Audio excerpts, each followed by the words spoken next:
So we are in Matthew chapter 5. Nandun na po tayo sa verses 13 to 16.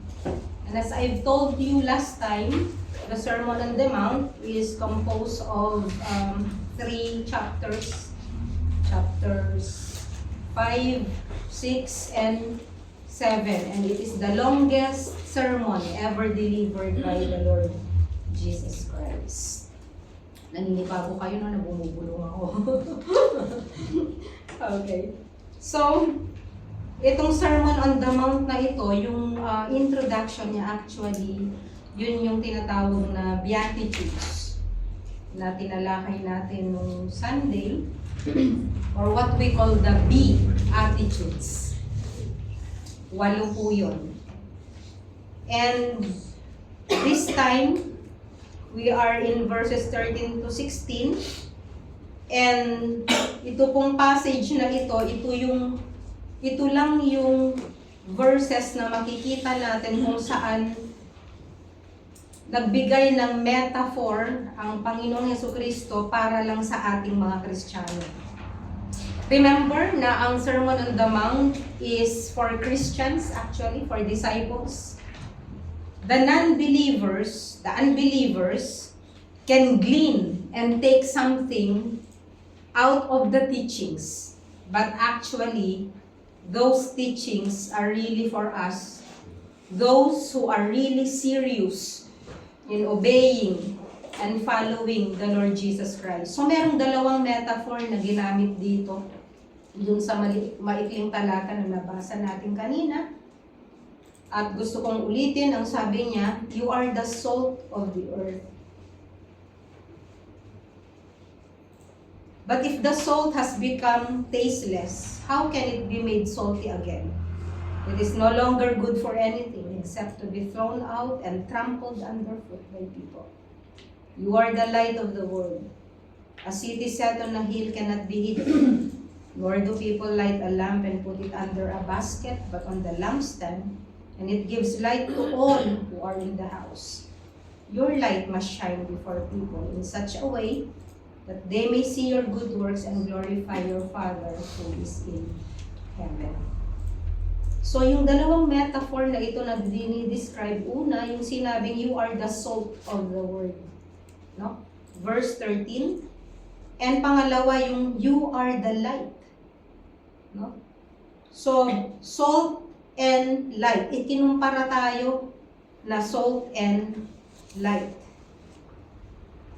Meaning, we should have an impact or we should have an influence. Saan? Saan tayo dapat may influence? Sa world. Not just individually, but as a church. Globally. No? Tayo ay magkakasama.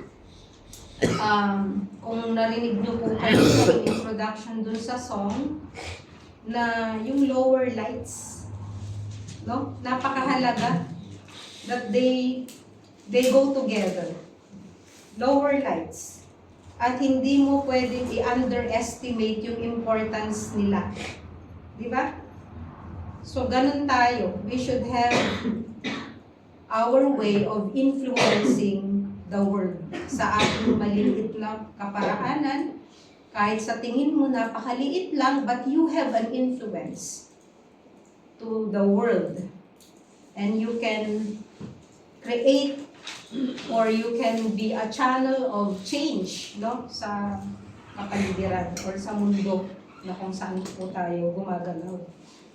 So Jesus moved from being into doing. Ano yung being? Yung sa Beatitudes. Di ba? You must first be poor in spirit, humble, no, gentle. You mourn for your sins. You seek or you hunger for righteousness. You should be merciful. You should be a peacemaker. You should be willing to face persecutions. It is only then that you can influence the world by being the salt and the light of the world. So ang tinutukoy dito yung global impact. And we should take this not just a metaphor but as a mandate from the Lord that you should be. Parang ganon. You are the salt of the earth. You are the light of the world. We take it not just a comparison or a metaphor but as a mandate from the Lord. That having all these characteristics described in the Beatitudes, now you can be salt and you can be light to the world. Ito po yung sinasabi ng Panginoon. Ano? So, there should be no secret Christians. Maraming mga tao na sinasabi nila na Christian ako but I don't want my classmates to know that I am a Christian. Why? Pagtatawanan ako. Di ba? Or gusto ko, secret na lang, ayokong nakikita ng tao na naghahawak ako ng Bible, nagpupunta ako sa church. Basta ako secret lang ako na Christian. Do you remember there are secret Christians also in the New Testament? No? Sino po sila? Si Nicodemus, he met Jesus at night, but eventually na-born again naman siya. But he remained a secret Christian until nung namatay si Jesus Christ, di ba? Doon siya lumantad. Sino po yung isa? Si Joseph of Arimathea. They are very rich and prominent people, have positions. Pero naging secret follower sila ng Panginoon at lumantad lang sila nung time na nagdala sila ng spices for the Lord Jesus Christ. Nung pinahiram na ni Joseph of Arimathea yung kanyang libingan para kay Jesus Christ, doon lang sila lumantad. God forbid na kapag namatay na tayo, doon pa lang natin sasabihin na Kristiyano tayo. You have lost your purpose in life. Because maraming mga Kristiyano, they just want to own their Christianity. I am a Christian and I will be saved. And I am saved. Ligtas ako pag namatay ako, pupunta akong langit. But they don't want to extend that gift of salvation para sa ganoong life. Hindi lang siyang pupunta ng langit. And God wants us to extend by being salt and light to the world. Titignan natin dito sa napakaikling passage na ito, titignan natin ano ba yung properties ng salt and light at bakit kaya ito ang ginawang example ng Panginoon para po sa ating mga mananampalataya. Did you know that the word salary comes from the word salt? In Latin, this word is salarium. Dito po nanggaling yung salitang salary. Hulaan nyo bakit? Because in the first century, aside from plundering all the riches, or all the things, ang mga Roman soldiers nagpa-plunder sila, di ba? Kapag sumakop sila sa isang lugar, aside from that, ang isa sa kanila pong sweldo ay salt. Imagine niyo po ngayon, yung mister nyo, dala-dala niyo isang sakong salt. Honey, this is my salary. Okay? Pero totoo po yun, because in those days, yung salt po ay very rare. A very precious commodity. If you remember, hindi ko maintindihan noon, nung nag-aaral ako ng Philippine history, nung bata pa ako, nung sinasabi nila na si Magellan daw, kaya sila naglalakbay in search for spices. Hindi ko maintindihan, anong spices ang tinutukoy? Yung pala talagang very valuable yung mga spices. No? Kasama na yung salt, lahat-lahat, pepper, lahat. Kasi nga ito ang buhay. No? Kung walang food, walang life. Ang hirap din na kumain ka na parang rubber. Diba? Kumakain ka ng rubber na wala siyang lasa. No? So ganun pala yun. So it's a very precious commodity na dumating sa point na kasama yun sa sweldo ng mga Roman soldiers. So, alam natin yung salt sa panahon na to ay taken for granted. Why? It is always on the table. Kaya tinawag nga table salt. Kasi nasa table, nandyan lang. No? Pwede nating abutin kahit na anong oras. Pero nung time na yon, hindi pwede. Kaya nga yung kasabihan na you are not worth your salt, di ba? May kasabihan na ganon. Ang ibig sabihin, hindi, parang short change yung nagpasweldo sa'yo. Hindi kakarapat dapat dun sa sweldo mo. Yun ang ibig sabihin. And through the years, akala ko sa Pilipinas lang, ano pala, it is very disgraceful, some say unfortunate, to spill salt. Di ba kapag nabuhos mo ang salt, it is considered disgraceful, bad luck. But of course, we are Christians, we don't believe that. Okay? Baka mamaya, naglipat kayo ng bahay, una yung dinala salt. Hindi po ganun. Wala ang blessing doon. Ang blessing sa kung dala-dala mong Panginoon sa buhay mo, yun ang blessing. Diba? But we don't believe that. But dala-dala pala yun. Magmula noon na napakahalaga. Parang sa mga Italians, para sa kanila yung olive oil. Di ba? Yung mga ang olive oil sa kanila, once na nabuhos mo yan, it's considered disgraceful at saka bad omen nga para po sa kanila, no? Kaya ganun din po ang trato nila sa salt. So people in the ancient world needed salt in order to survive. Meron siyang tatlong basic na gamit. Una, preservative. Alam po natin yun. Because of lack of refrigeration, wala pa pong mga ref noon, no? So, salt was used to preserve food, especially meat. Kaya nung unang panahon, di ba, lagi tayong nakakatikim ng daing na isda, daing na kabayo, daing na di ba, tapa, mga ganon. At pwede mo yan na i-store for a long period of time. Alam niyo po si John Livingstone, yung famous missionary sa Africa, when he died, di ba? Dinalot yung katawan niya ng asin para lang siya ma-ship. Iniwan yung puso niya sa Africa. Pero yung whole body niya, dinala at inilibing. At ang ginamit, salt. No? Kasi ito yung tumutulong para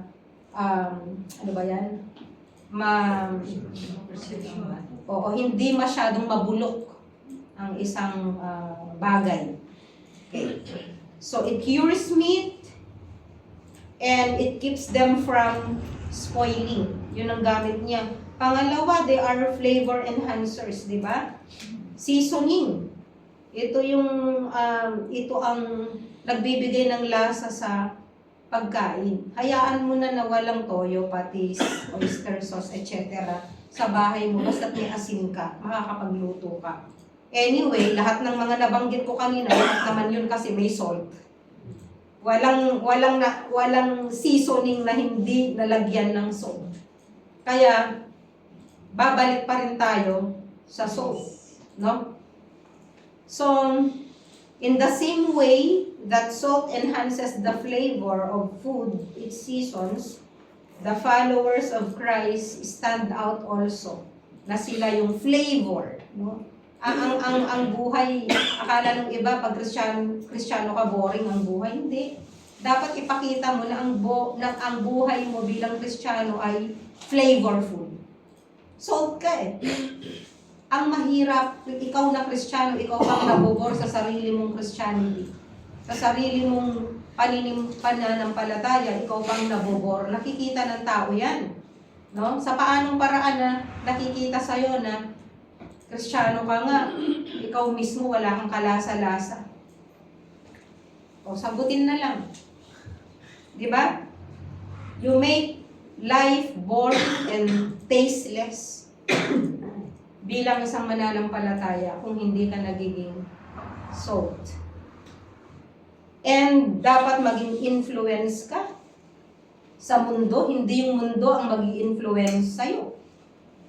Maraming Kristiyano, sabi, dito ako sa mga kaibigan ko para sa gano'n, ma-sharean ko sila, para ma-influence ko sila, madala ko sila. Pero ang nangyayari, baligtad. Yung mga kaibigan mo, sila ang magdadala sa'yo palayo hanggang sa wala ka na sa church. Huwag sana pong ganoon, no? And dapat tayo ay namumuhay ayon sa leading po ng Holy Spirit. And so, ito yung dalawang gamit po ng asin, no? Pangatlong gamit pa niya, yung nagpo-purify siya. It serves as a purifier. Hindi lang siya preservative, hindi lang siya flavor enhancer, no? Kundi ito rin ay nagpo-purify, nagdi-disinfect. O, sino po sa inyong inuubo ang nagmumug ng may asin, di ba? Usually, kapag inuubo, sasabihin sa atin, magmumug ka na maligamgam na tubig, lagyan mo ng asin. Patalastas.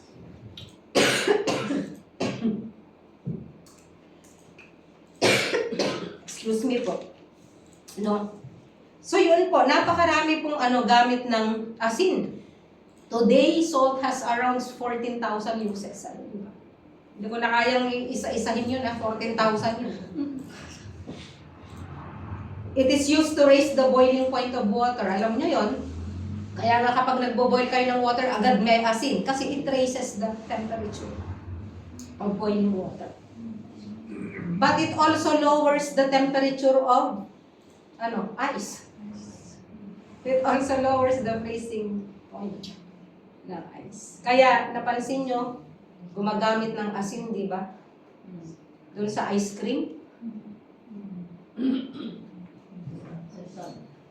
Nilalaga lalo na yung meron akong classmate dati na nag-order kasi mga teachers sa kanya ng ice cream na homemade. Yun, nakikita ko kung paano. Bibit-bitin namin, nakalagay sa parang maliit na barrel. Yun, may dry ice, di ba? Tapos nakapaligid ng asin. Okay, ganun pala. Para mabalanse yung lamig ng ice cream. It removes rust. Ganun pala yun. And then, it keeps cut flowers fresh. Ayan, meron pala tayong natututunan. Bakit? Kasi nadi-disinfect yung tubig.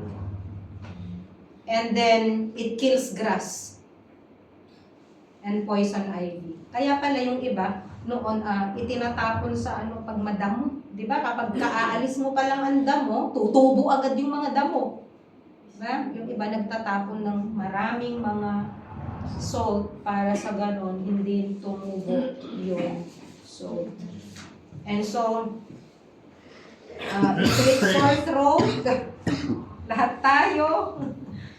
Okay? So, lahat yung gagawin natin. Okay. So, marami po siyang gamit. It heals. And under the law, sa Bible po, the meat offering was always salted. Lagi yan may salt. Typical of the Lord Jesus in His life on earth, no? In whom grace acted constantly.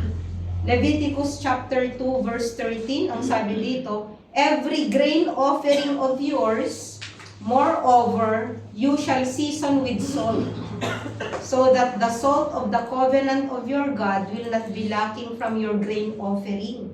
With all your offerings, you shall offer salt. So, meron tayong tinatawag na covenant of salt doon po sa Old Testament. No?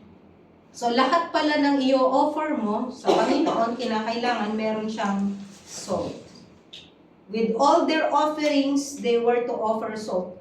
Tapos, sa Numbers 18:19, nakalagay, the offerings of the holy gifts which the sons of Israel offer to the Lord, I have given to you, talking to, to Aaron. I have given to you and your sons and your daughters with you as a permanent allotment. It is a permanent covenant of salt before the Lord to you and your descendants with you. At sinabi nga dito ng Diyos na wala kang inheritance. Di ba? Wala kang inheritance. Lahat ng tribes na iba nagtatrabaho, and then they will offer, yung offering nila, yun ang sa inyo. Yun ang sabi ng Lord. So it's a permanent covenant. Yung salt offering na to, kasama po yung yung meat na ino-offer sa kanila. 2 Chronicles 13:5. Do you not know that the Lord God of Israel gave the rule over Israel forever to David and his sons by a covenant of salt? Meaning that such a covenant should never be broken. No element of corruption should enter into it, for it would last forever. So ang makikita nyo dito yung purification eh. Bakit may salt? Purification, yun yung meaning. No? And then doon sa incense offering naman, sa Exodus 30:34-35, then the Lord said to Moses, take for yourself spices. Incense na to incense. Stock, onycha, galbanum, spices, and pure frankincense. There shall be an equal part of each. You shall make incense from it all, a skillful mixture, the work of a perfumer, salted, pure, and holy. Okay. So imagine, incense na nga, meron pang salt, kahit na hindi siya kinakain. Ang sabi kanina, dun sa Matthew 5, verse 13, if the salt loses its saltiness, wala na siyang halaga. Pero ang tanong, nawawala ba ang saltiness ng salt? Tinanong ko rin yan sa sarili ko eh. Sabi ko, can salt lose its saltiness? Can salt lose its flavor? Ang answer, if the salt that we are speaking is sodium chloride. No, yung mga chemist dito. Chemist is umaasa.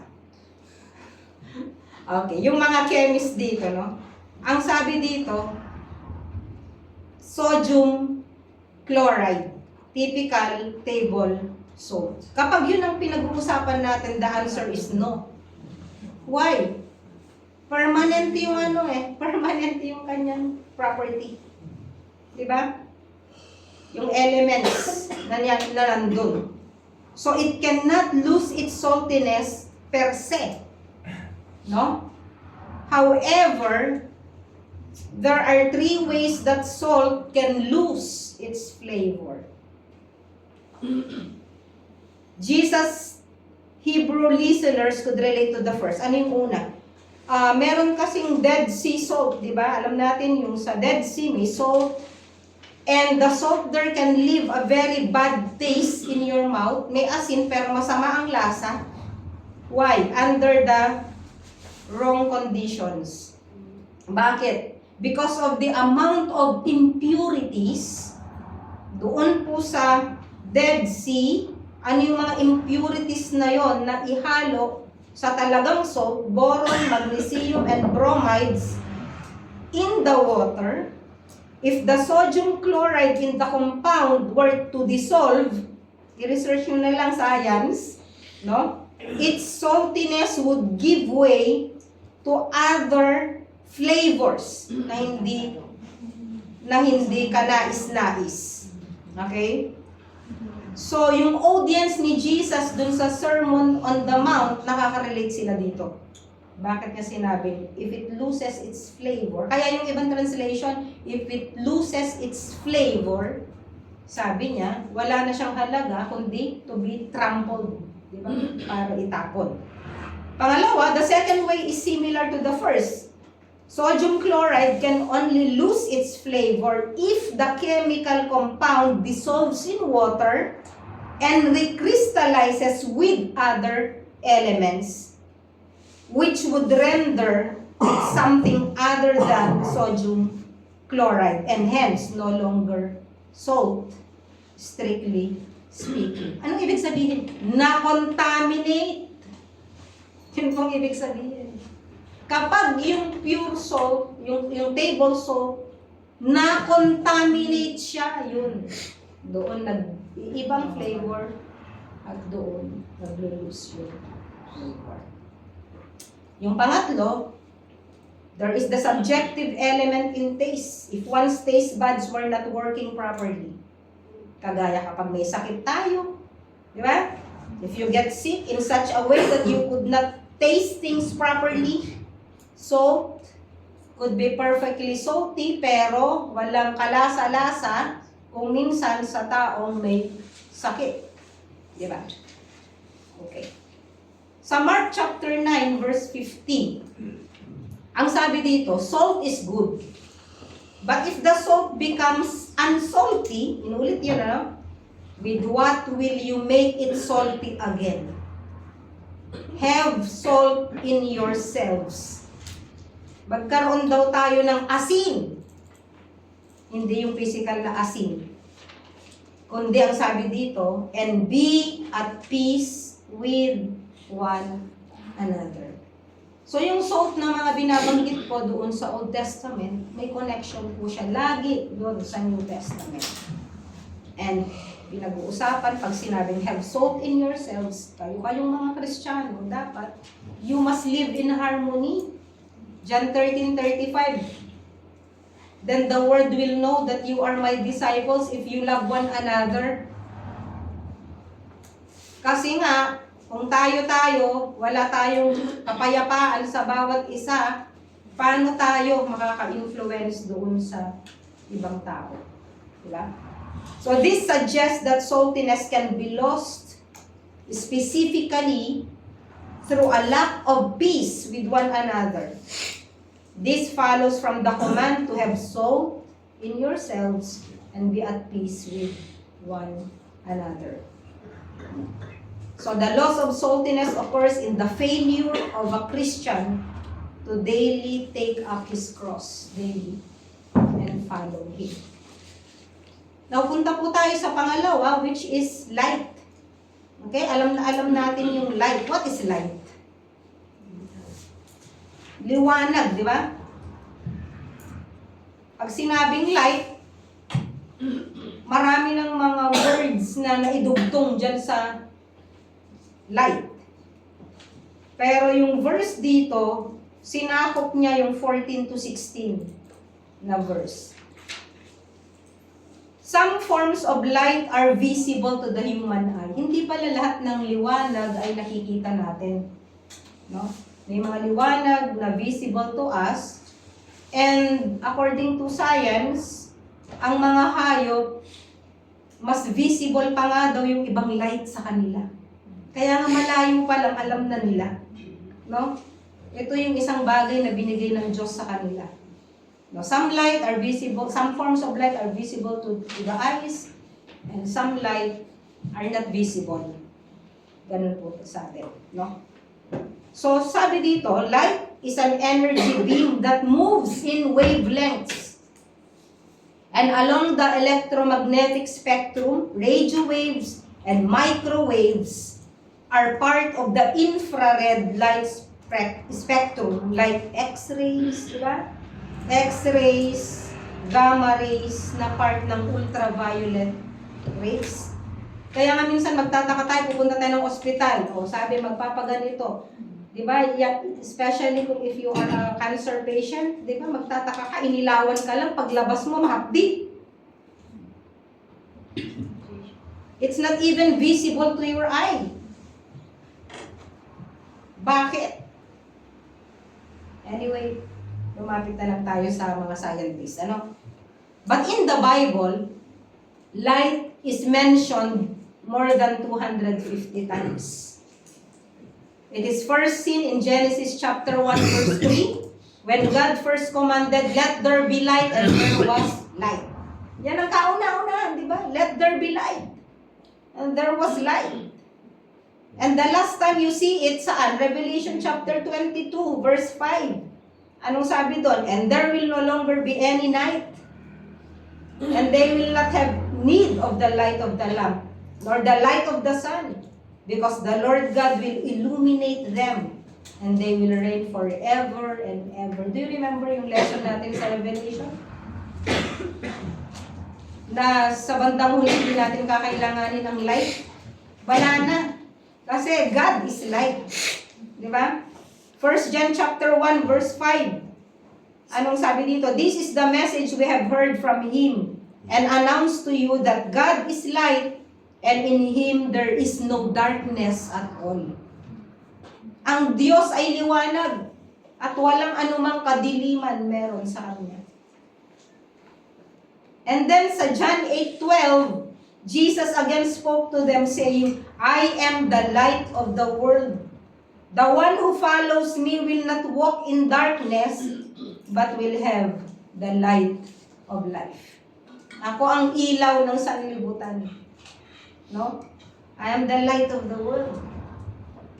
Lahat daw ng sumusunod kay Kristo, kung sumusunod ka sa liwanag, hindi ka na naglalakad sa kadiliman. Kasi kasama mo ang liwanag. Alam niyo po ba yung dilim? Pagka madilim, anong ginagawa mo? Anong gagawin mo? Shoo, shoo! Sasabihin mo ba sa dilim? You chase the darkness away? Sabihin mo, umalis ka! Madilim. Hindi. Yung kulay lang ang madilim, ano? Pero, anong gagawin? Mag-ilaw ka lang ng kahit isa. Because light dispels darkness. No? Ganun lang pala. So, ibig sabihin, madilim ang paligid mo. No? Tapos, yung ilaw mo, itatago mo pa sa basket. What is the purpose? Kung bakit ka nagsindi ng ilaw? Para maliwanag. O, isindihan mo yung ilaw pero huwag maliwanag. Gusto ko dim. Nagagawa natin yun eh. Pero sa totoo lang, wala tayong makitang matino kapag nagbabasa tayo. No? Kapag nagsindi ka ng liwanag, dapat maliwanag because that's the purpose eh. Gusto mong mailawan kasi gusto mo, nakikita mo yung ginagawa mo. So, napaka inutile,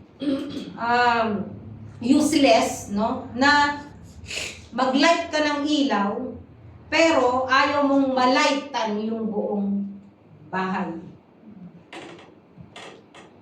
Kaya ang sabi ng Panginoon, walang nagsisindi ng ilaw at itatago sa basket, kundi ilalagay ito sa lampstand. Kung lampstand ito at mataas, di ba? Diyan ilalagay para sa ganoon ay mailawan ang buong bahay. Ganun po ang ginagawa. So in the analogy of light of the world, the good works of Christ's followers are to shine. No? Kailangan lumiwanag lahat daw ng yung buhay natin dapat lumiwanag. You are the light of the world. Sabi nga. So, the presence of light in darkness is something that is unmistakable. Yung ibig sabihin, alam mo, you can't fake it. The presence of Christians in the world must be like a light in the darkness. Hindi lang po doon sa salita ng Diyos, kasi dalawang uri yung pagte-testify, di ba? First, isasabihin mo. Kasi paano nila malalaman ang kaligtasan kung di mo sasabihin? Pero napakatindi ng buhay mo. Di ba? Napakatindi ng buhay mo. Tayo ay walking Bible.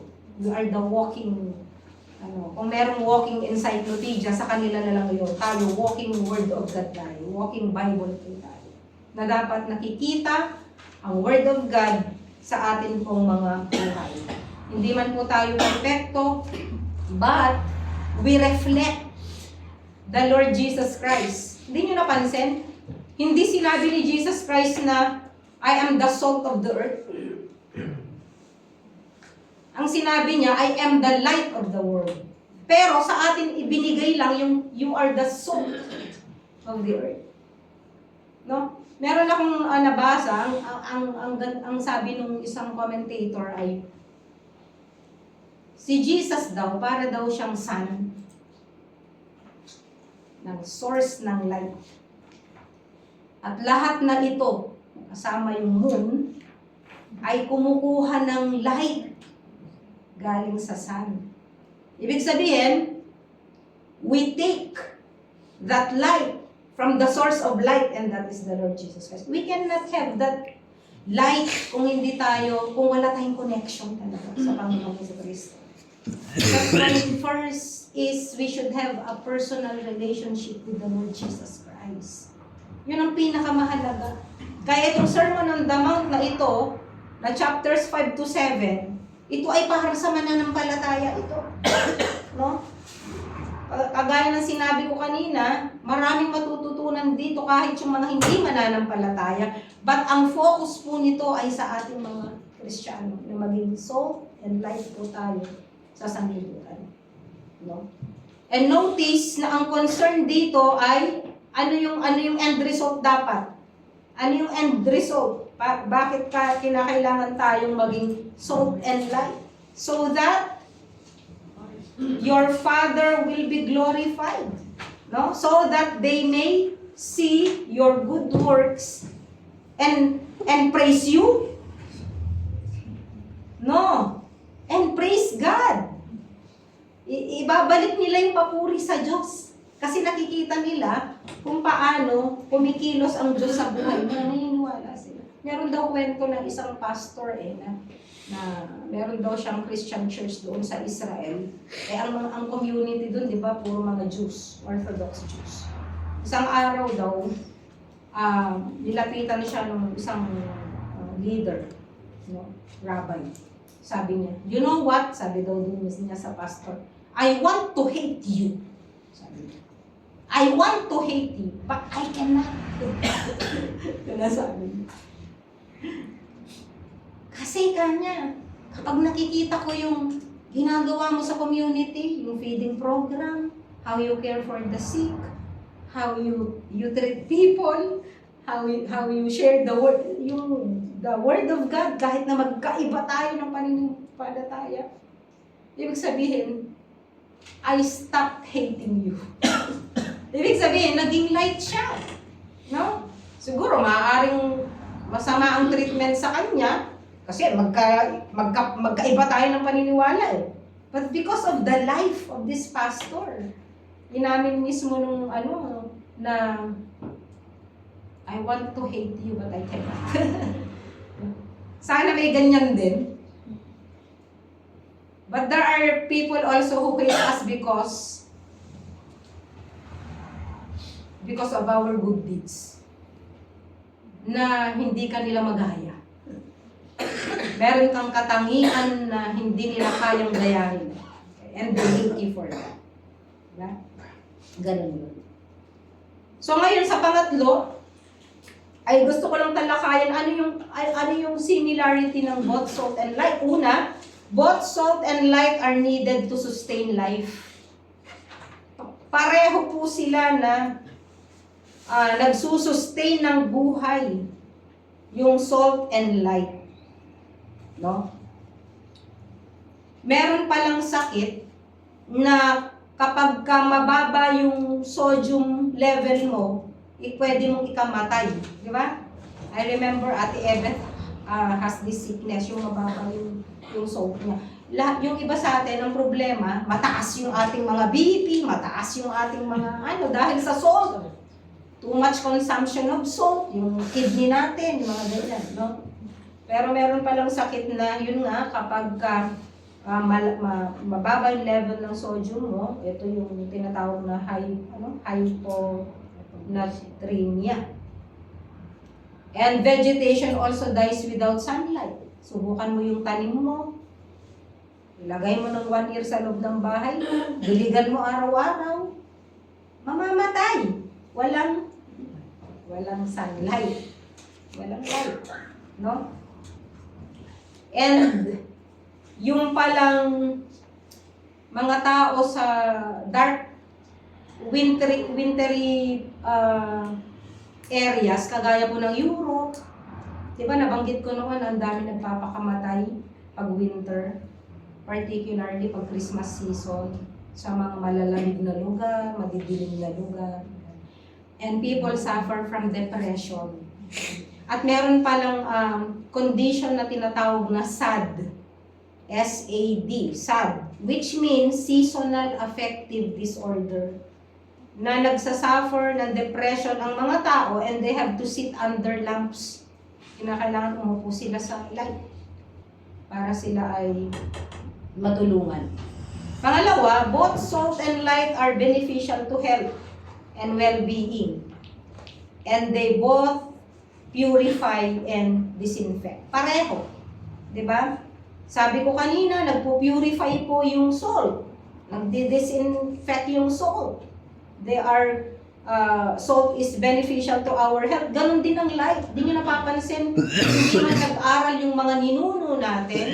Anong ginagawa po nila sa mga bagay-bagay? Ibinibilad. Sa init ng araw. Di nyo napansin, kahit na ano yan, binibilad. Sapatos, tsinelas, blankets, damit. Di ba yung iba, naalala nyo po nung may COVID, di ba? Ang sabi sa atin, isampay sa labas yung mga jackets. And then, gamitin mo ulit.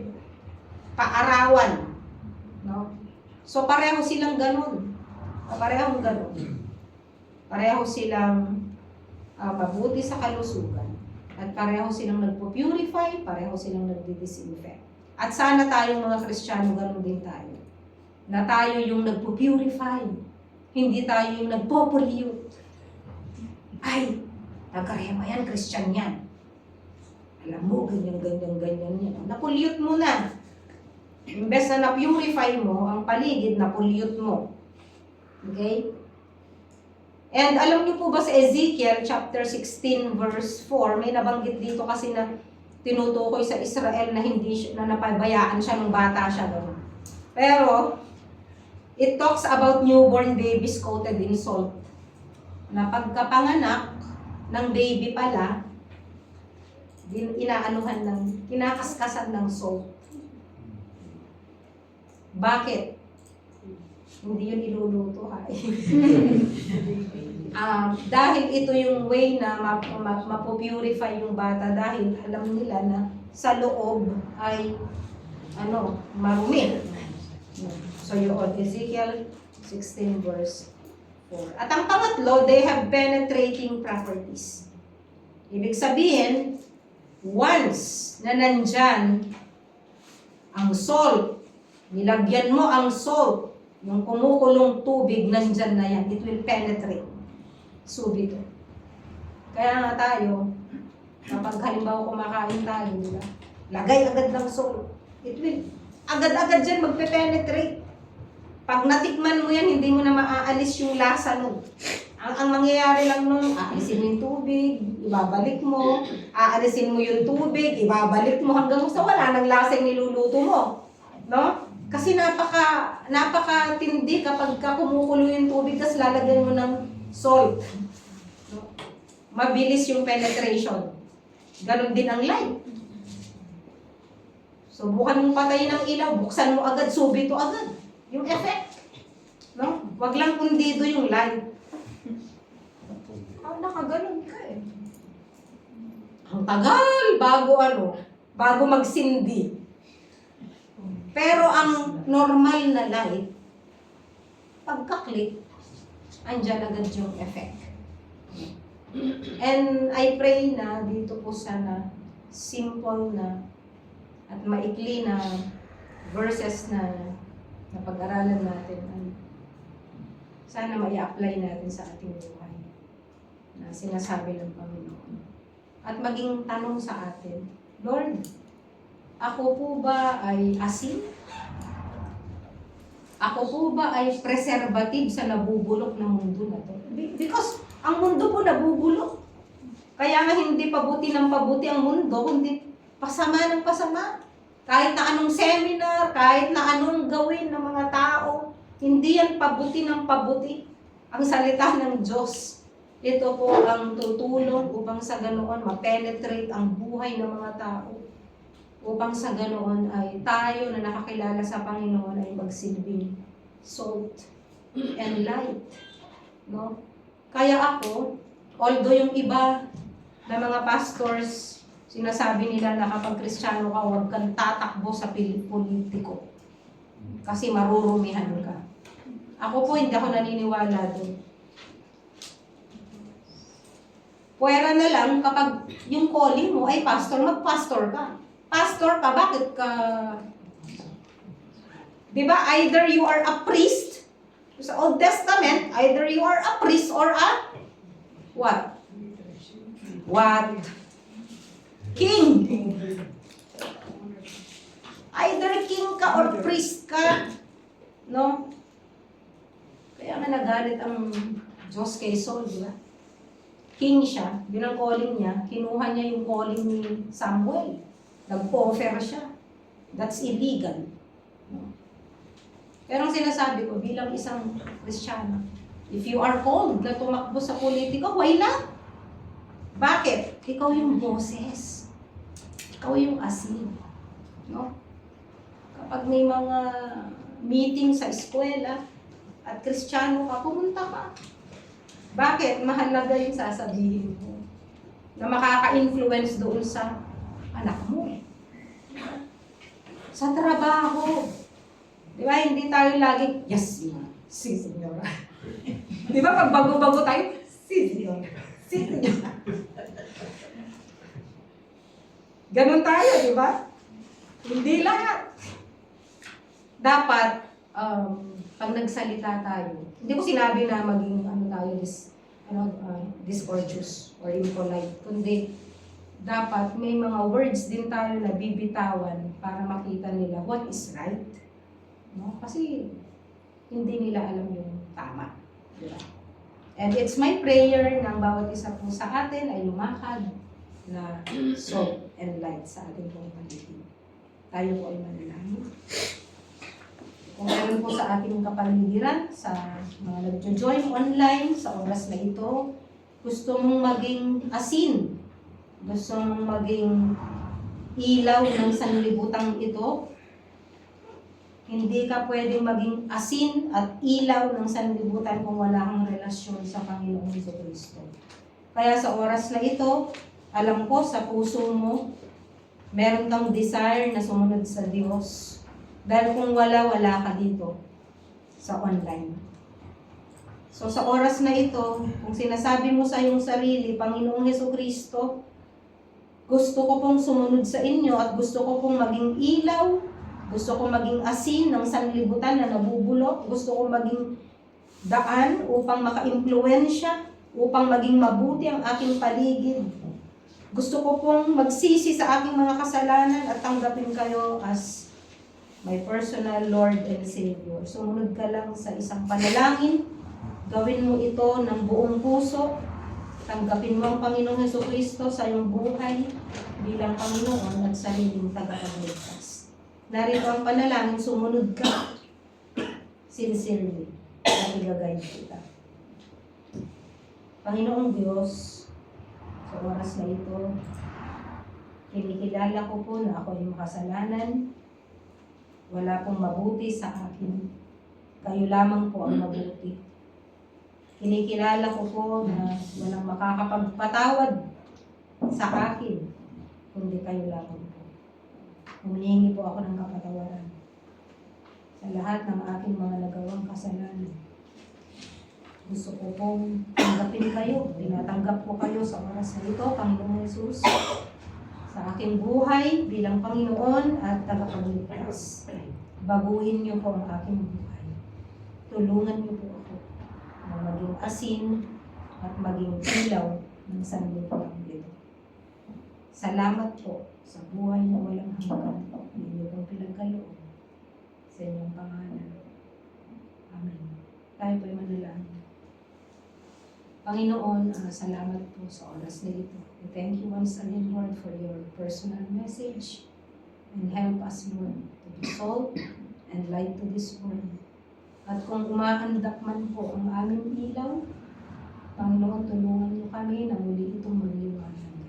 Dahil kinukuha po namin ang aming ilaw sa inyo. And Lord, we just humble ourselves before you, Lord. And ask forgiveness sa mga pagkakataon na hindi po kami nagsisilbing salt and light sa mundong ito. Tulungan niyo po kami sa oras na ito, Panginoon. Sa pangalan ni Jesus. Amen. God bless.